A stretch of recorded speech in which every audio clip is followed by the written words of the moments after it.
Pramuka teh sakola kahirupan. Di dieu urang diajar jadi pribadi cager, bager, bener, pinter, jeung singer. Nurunkeun nilai pancawaluya dina lampah sapoe poe. Cager hartina sehat jasmani jeung rohani. Kagiatan pramuka ngajarkeun orang pikeun ngajaga kesehatan jeung kebugaran.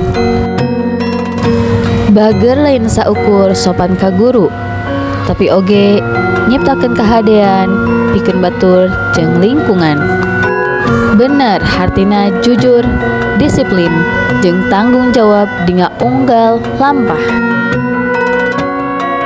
Kagiatan pramuka ngajarkeun pinter dina mikir, nalar, jeung nyen solusi pikeun kahirupan nyata. Singer hartina gesit, sigap, jeung tangkas dina mikir jeung ngalakukeun hal anu penting.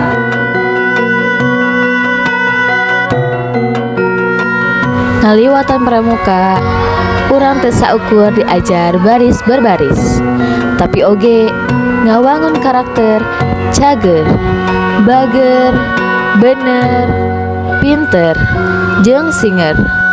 Ieu teh laku lampah pancawaluya nu kudu hirup dina diri urang sadaya.